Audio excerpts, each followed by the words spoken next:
aujourd'hui la sophrologie pour moi? Alors si je devais définir la sophrologie, tout au moins ma façon de l'avoir intégrée, je dirais que c'est une synthèse. Alors il y a des mots beaucoup plus chics qui sortent, mais pour moi c'est une synthèse que le professeur Caicedo a brillamment, il faut bien le reconnaître, élaborée dans un milieu donné, qui était le milieu de la psychiatrie, à partir d'un constat, du manque d'outils qu'il avait pour certains patients. Donc il conçoit donc une association d'outils autour d'une philosophie, la phénoménologie, qu'il a rencontrée en lisant, Husserl, et sa méthode d'application va utiliser les données de son expérience personnelle, de ce qu'il a découvert, donc dans l'hypnose, à travers le yoga et à travers les pratiques zen. Cela peut être vu, la sophrologie, comme un cheminement, c'est le mot que j'aime bien employer, pour reconstruire ou construire sa vie, ça dépend à quel point on en est, et s'adapter aux événements qui nous arrivent. Ce qui donne à la méthode l'impératif de la souplesse, puisque c'est une adaptabilité, et conduit à la variété des situations. On n'est pas tous dans le milieu de la psychiatrie, on n'a pas tous des malades, on n'est pas tous malades, il y a des moments de notre vie extrêmement variés, multiples. Il faut donc de la souplesse, il faut de la variété, puisque chacun va adapter l'outil à ses besoins, personne d'autre que lui ne peut le savoir, et à ses états d'âme du moment, à sa situation du moment. La méthode caïcédienne propose une forme de base, une structure de base et des principes. C'est ce qui permet de construire quelque chose. Elle ne doit pas devenir un carcan, sous peine d'oublier l'instant, qui est son mot-clé, je dirais de base. Elle ne doit pas oublier non plus le sujet, c'est-à-dire la personne elle-même, au nom d'une méthode. Ça serait complètement, contradictoire et l'inverse de ce qu'on veut obtenir. Il n'y a pas d'obéissance à une méthode. Il y a une obéissance à ce qu'on découvre de soi. C'est déjà du travail. La sophrologie ne propose pas de contenu moral. Elle propose pas de modèle. Elle ne propose pas non plus de limites. Elle permet de se rencontrer, de faire ses propres choix et de résoudre ses propres énigmes. Le sophrologue n'a aucune réponse à apporter, sinon à lui-même. C'est une boîte à outils, tout simplement, un ensemble de moyens qui nous laisse libres d'explorer ses limites, mais nous savons bien qu'il n'y a de liberté que s'il y a des limites. Voilà un petit peu comment moi je vois la sophrologie aujourd'hui, à partir toujours, hein, de la base, caïcédienne et de ce qu'on avait travaillé avec Bernard. Alors, aujourd'hui, pour moi, Hélène, quelle est la place de la sophrologie dans ma vie, à ce moment de ma vie? Parce que c'est l'outil qui doit s'adapter à qui je suis et non pas moi qui dois me caler,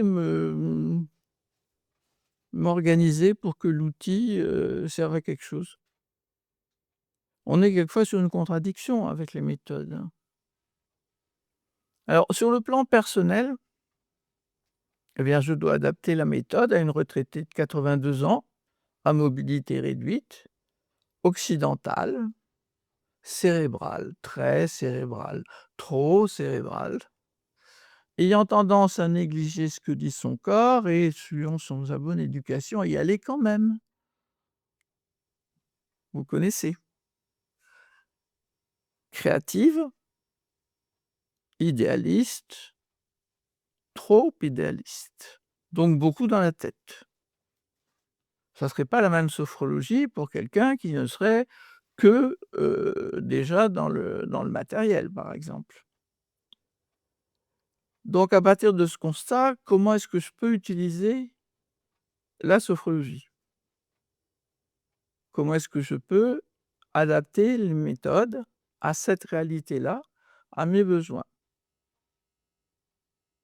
Alors, il est actuellement, énormément de chercheurs en sophrologie, des penseurs, des gens extrêmement brillants, j'en ai déjà un petit peu parlé, qui font des recherches dans tous les sens, c'est très bien et moi, j'en suis plus là. J'ai pas besoin de ça. J'ai besoin de quelque chose qui m'aide dans mon quotidien, tout simplement, qui me redescende au niveau, des ancrages, du concret, du réel. Alors, le retour au corps s'impose et en sophrologie, le retour au corps, c'est le premier niveau, hein. C'est la relaxation dynamique. C'est la sophrologie de Bernard, du kiné, le corps dit quelque chose, le corps dit: «Je vais pas bien». C'est ça qu'il faut aller voir de plus près. Donc moi, comment est-ce que je fonctionne à partir de ça? C'est vraiment, je dirais, dès que je bouge. Dès que je bouge, alors pas tout le temps, hein, je vais pas vous faire croire des choses quand même, hein. Mais j'ai pas nécessairement besoin d'utiliser un protocole donné pour savoir que j'ai des bras, des pieds, une tête. Je me lève et je sens comment vont mes bras. Je sens comment je peux me lever. Je sens comment, quand je suis debout, la tête tourne ou pas. Et déjà, au lieu de dire: «Ah oui, bon, bah, il faut y aller quand même», me dire: «Ah oui, aujourd'hui, tiens, je suis comme ça et si je me mets autrement, ça change quelque chose. Ah oui, je m'y retrouve mieux». Ça peut commencer comme ça, hein, l'attitude sophrologique, tout simplement. Et certains le font aussi naturellement que ça. Les intellectuels, moins. Ils passent par des tas de trucs bizarres, compliqués et quelquefois invalidants avant de se rendre compte qu'il suffit de faire ça. Donc il faut que j'adapte mes limites. J'ai un problème de mobilité, il faut que j'adapte mon quotidien, il faut que je me rappelle ce que m'avait dit un chirurgien après une intervention, une des nombreuses interventions. Il m'avait dit: «Vous savez, la meilleure des gymnastiques, c'est de quand vous faites votre ménage, de le faire en conscience, sans trop vous tordre, sans aller trop loin, en disant: "Ah oui, là, je peux me baisser. Si je fais un peu plus, ah non, je peux pas".» Je me suis dit: «Tiens, je vais adapter ça aussi à la sophro» et c'est comme ça que je suis le plus souvent possible attentive à mon corps. Parce que c'est ça ce que propose Caicedo, qu'on soit attentif au corps. Alors bien sûr, il y a une méthode parce qu'il y a des professionnels, parce que quand on a, comme lui dit quelquefois, 100-200 personnes en train de faire une pratique, bon, il faut un petit peu cadrer, hein, sinon ça va être la patouille là-dedans. Mais au quotidien, vous pouvez être beaucoup plus souple que ça. Donc j'adapte avec la relaxation dynamique, la conscience du schéma corporel le plus souvent possible. Bon, ça c'est le premier volet. Maintenant, dans mes besoins, dans ce que j'ai envie d'améliorer ou de faire d'une manière plus facile, qu'est-ce que j'aime faire en dehors, un petit peu plus loin que mon corps, que mon propre schéma corporel? Moi, ce que j'aime, c'est regarder la nature, les oiseaux, voir pousser les plantes, heu, m'intéresser à tout ce qui est vivant. Mais j'aime bien aussi rencontrer mes voisins et cetera, hein. C'est quelque chose de très, très simple. La sophrologie peut s'appliquer, en regardant un papillon, hein, il y a pas de souci. Et là, moi, c'est les oiseaux. Ça serait un autre sujet. Donc quand je vais donner à manger à mes oiseaux, j'ai un fauteuil juste en face et je me pose là. Ça peut durer, hein, parce que le temps qu'ils viennent manger, que je les vois se bagarrer. Ah bah, j'oublie que j'ai d'autres choses à faire, parce que je suis dans leur contemplation et tout d'un coup, je sens bien que moi, ça me fait du bien et je sors de là, réconforté, dynamisé, centré aussi. Mais j'ai pas dit: «Je suis en train de faire une séance de sophrologie». Je regarde les oiseaux en conscience, tout simplement.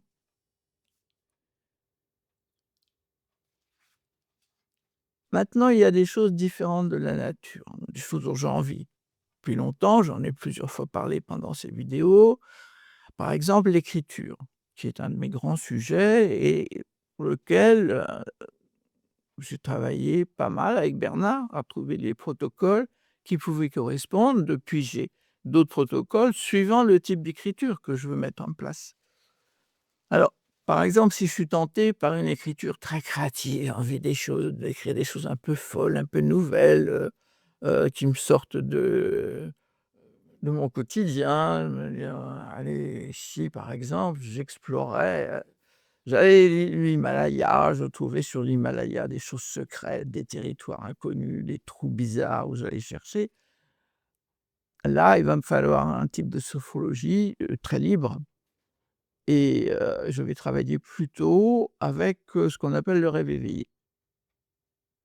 Mais c'est une des techniques de la sophro. Le rêve éveillé n'appartient pas à la sophro. Il fait partie de la boîte à outils sophrologie pour moi, mais initié toujours par une lecture du corps et Bernard me faisait même commencer par quelques mouvements de gymnastique et d'échauffement.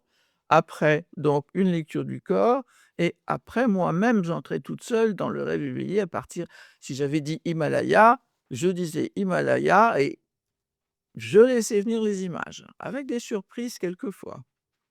C'est aussi ce qu'on peut faire dans ce qu'on appelle l'écriture automatique, celle pour laquelle on n'a vraiment aucun projet et le mental va absolument pas corriger ce qui vient, il va écrire et après il va découvrir ce qu'il a écrit. Ça donne des choses assez rigolotes, je vous le conseille.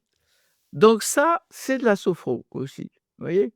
Mais c'est pas partie d'une méthode particulière, c'est la mienne que je vous livre en secret, rien que pour vous. Donc c'est le lâcher prise en fait dont on parle à ce moment-là. Mais si pour une raison ou une autre, j'ai une intention dans mon écriture, un présupposé, heu, les récits familiaux, une jolie anecdote, je me dis: «Tiens, ça serait sympa de la transformer en objet littéraire». Là, c'est différent puisque j'ai les données. Il va falloir que ces données-là, maintenant, je les approfondisse, je travaille dessus, je recherche. Je vais donc utiliser des techniques de sophrologie qui sont plus proches de la concentration. Mais ce sera pareil, ma base sera la même. Je m'installerai tranquillement, je ferai quelques petites stimulations pour, hein, me mettre en tonique quand même et puis parce que sinon le corps il fait flan, flan, flan comme ça quand il écrit. Donc je vais faire ça, je vais me concentrer et je vais à nouveau me concentrer, mais en sachant intellectuellement que je veux aujourd'hui travailler sur l'époque 1890 où mon grand-père a rencontré ma grand-mère. C'est pas la date, mais enfin, hein, on s'en fiche là, je suis en train de faire de la création, hein et je vais me dire: «Ah oui, mais alors là, je vais les prendre sous quelle langue? Est-ce que, c'est langue sociale qui m'intéresse? Est-ce que» et là, petit à petit, parce que je suis bien posé, parce que je suis bien installé, je vais me concentrer sur cette période-là. Mais c'est ma pensée, qui va s'appuyer sur une réalité corporelle plus assise. Ça n'est pas mon lâcher prise créatif. Donc selon ce que j'ai à écrire, j'utilise, heu, souvent, la plupart du temps, hein, c'est vraiment, une posture d'abord pour être bien dans ce que j'ai à faire et puis, soit je peux faire venir la pensée, soit je laisse venir les images, mais ce sont des techniques différentes, qui ont des noms très savants, sophronisation et cetera. Je vous renvoie à tous les bouquins qui existent sur le sujet.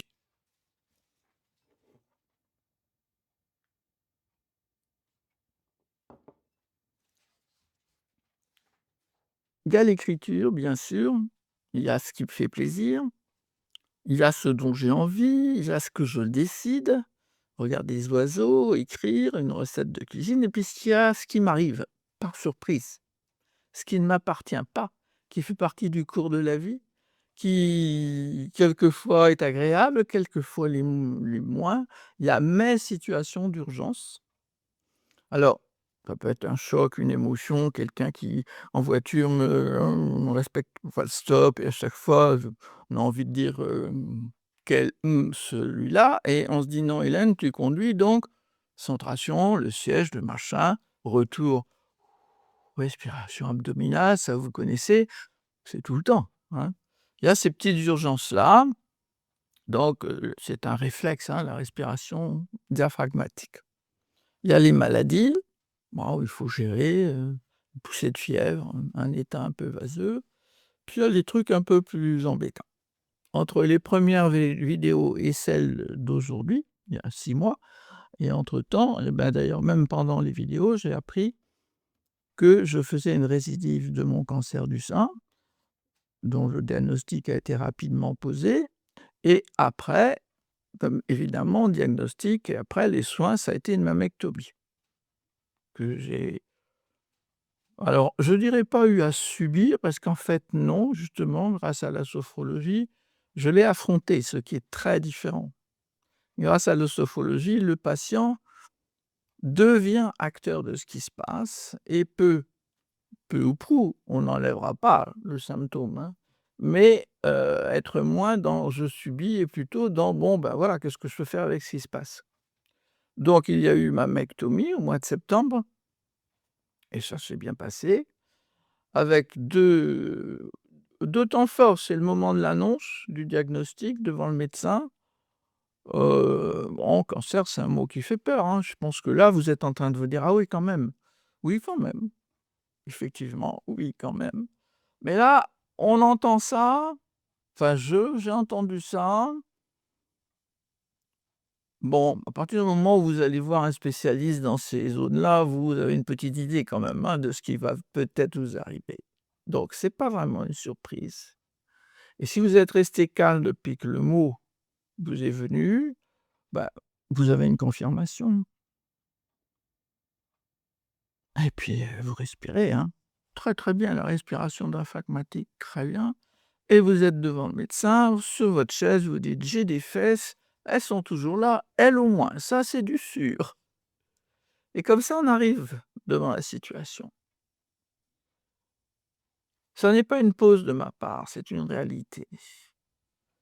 Elle a des dangers cette réalité, c'est que j'ai cru que j'étais un peu, superwoman dans l'affaire, donc j'ai continué normalement à faire tout ce que j'avais à faire et là j'étais fatigué quand même, je dois reconnaître. La sophro, attention quand même, hein, il faut pas que ça vous fasse passer n'importe quoi. Autre élément important dans cette intervention, c'est le moment d'anesthésie et là, c'est pas la sophro que j'utilise. J'ai utilisé les techniques d'hypnose. J'ai une formation d'hypnothérapeute et là, j'ai déjà subi des anesthésies locales, avec accompagnement d'hypnose. Donc cette fois-ci, les conditions étaient pas très, très confortables à la clinique où j'étais, je dois dire. Il y a eu du retard, des longueurs, il y avait pas de chambre, on attendait dans des fauteuils, donc je pouvais pas allonger mes jambes, j'avais mal partout. Et quand j'ai vu le nombre de patients que ça allait être mon tour, ben, je me suis installé dans quelque chose que j'adore faire, ma petite séance d'hypnose personnelle et préférée, l'évocation détaillée du jardin de mon grand-père. Si bien que quand la chirurgienne est arrivée avec l'anesthésiste, ils m'ont dit: «Mais vous êtes déjà parti?» Je dis: «Oui, mais j'ai toujours pas trouvé les poireaux». Ça, c'est ma grande anecdote depuis le temps qu'en séance d'hypnose, donc pour, pour des occasions variées, hein, j'essaie de retrouver l'organisation très précise du jardin de mon grand-père. Je dois m'endormir avant, je sais toujours pas où sont les poireaux. Alors je le dis en riant parce que oui, parce que c'est drôle à chaque fois. Parce que voilà, c'est drôle, mais je me suis endormi, donc je sais pas que c'est drôle, en fait. Donc voilà les techniques que j'utilise le plus dans ce cas d'urgence et qui me servent aujourd'hui maintenant où, voilà, je n'ai pas de traitement parce que j'ai fait un choix, mais quand pour des raisons X ou Y, je me sens un petit peu tendu, c'est le rêve éveillé que j'emploierai, mais avec une base de sophro, parce que je commence toujours par, respirer, prendre conscience du corps dans la position où je suis et je prends pas une de ces positions, heu, organisées par Caicedo qui sont excellentes dans un cadre tranquille, où on est là pour faire, hein, de la relaxation dynamique du X degrés. Non, non, si je suis bien dans mon fauteuil, je vais rester bien dans mon fauteuil et c'est là que je vais faire ma lecture du corps. pourquoi est-ce que j'irais faire autrement? D'autant plus que j'ai des petites douleurs partout. Alors si je suis bien là, vous pensez bien que j'en profite. Donc ça, c'est mes situations d'urgence, lecture du corps, rêve éveillé, hypnose, voilà, c'est vraiment pour moi le plus important. Pour le moment, je suis en convalescence, au milieu d'un maelstrom familial que je n'avais pas imaginé. J'ai eu encore à gérer des situations compliquées, mais mon quotidien est tissé de ces pratiques de base, tout simplement.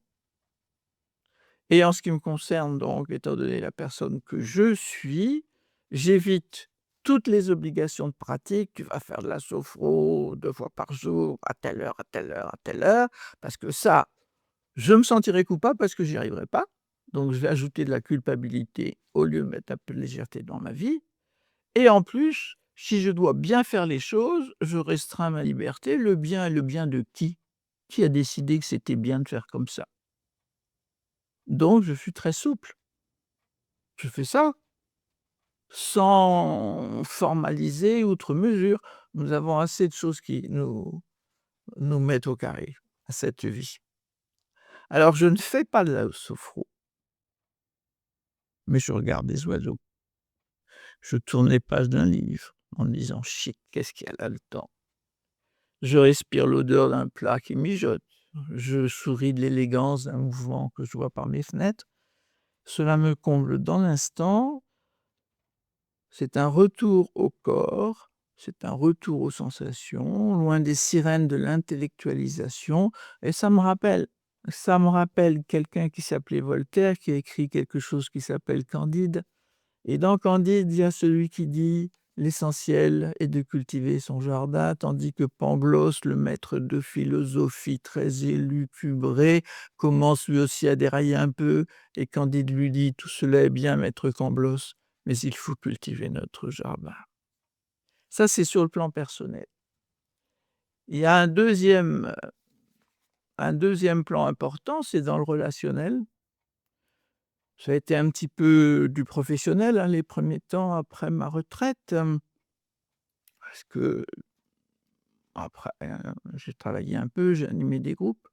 Mais dans le plus important pour moi, ça a toujours été là en tant que, heu, ex-codirectrice de l'Institut de sophrologie de Rennes, en tant que professionnelle. J'oublie jamais de faire de la pub. C'est ma grosse activité par rapport à la sophro. Heu, il y a toujours une occasion où les gens vous disent: «Oh, j'ai une petite douleur» ou «Tiens, j'ai une amie qui fait ceci» ou il y a toujours une entrée, et quand vous commencez à voir les gens qui s'énervent parce qu'il y a la politique, parce qu'il y a les problèmes d'argent, parce que ceci, ou il y a un très bon sujet de conversation qui va faire que tout le monde va se calmer, c'est de parler de sophro. Alors ça, j'ai trouvé ça. Quand la conversation commence à être dangereuse autour de moi, eh ben, je parle de sophro. Donc attention, ça peut être long parce que si je commence, on ne m'arrête plus, vous êtes en train de vous en rendre compte, hein. Bon, il y a toujours un moment où, j'explique, j'informe, je donne mes coordonnées même pour qu'on me donne un coup de fil si on a besoin d'enseignements complémentaires, et voilà, souvent ça suffit, hein. Mais selon les cas, et ben, après, selon les circonstances et l'opportunité de ce que si je sens de la curiosité ou carrément il peut y avoir une demande, ah bah, je propose une explication, une séance de découverte, pour certains donc même des supervisions. Ça, c'est d'une manière générale comment je pratique, et il y a toujours quelque chose qui se présente sur ce plan-là. Alors depuis 20 ans, bah, j'ai animé des groupes, il y a eu des retrouvailles avec des anciens de l'institut ou d'autres écoles d'ailleurs, je dois dire. J'ai eu le plaisir, bah, de retravailler avec Karine, ne serait-ce que pour ses vidéos, et certains d'entre vous. Ceux qui ont été formés ailleurs me contactent encore quelquefois pour le langage qui a été ma grande spécificité et celle de Bernard, parce qu'on a travaillé avec lui à l'origine. La sophro, c'est quand même lui qui l'a fait entrer dans ma vie, et puis il y a eu aussi, bah, les associations diverses et variées dont j'ai fait partie. Alors là, un peu de tout. J'ai même fait de la sophro dans des EHPAD, j'ai eu des groupes de professionnels, une kiné qui m'avait demandé de présenter, de présenter la sophro à un groupe de travail qu'elle faisait avec des ostéopathes, donc j'ai fait ça suivant les occasions. Mais maintenant je pratique ce que j'adore, faire par rencontre fortuite, spontanée et légère, c'est la sophrologie de bon voisinage. Ça, c'est un régal. C'est variable parce que ça arrive quelquefois au coin de la rue, c'est ce qui s'est passé pour une voisine ici. C'est peu formel, c'est souvent, ben, un ami qui en a entendu parler, qui me dit: «Tu peux pas me montrer ce que tu fais?» Une voisine qui me dit qu'elle n'arrive pas à dormir, le fils d'une amie qui a mal au ventre quand il a un contrôle et alors bien sûr, évidemment, on fait ça tranquillement et la dernière, pratique, la plus belle des pratiques que j'ai eues, c'est une maman qui avait peur de ne pas pouvoir être maman et puis qui m'a dit: «Ah, peut-être qu'un peu de sophro, ça me fait du bien» et j'ai eu le plaisir récemment d'avoir les photos du petit marin à qui je dis bonjour aujourd'hui et qui doit être en train de s'envoler comme tout bon futur, être humain. Envolez-vous.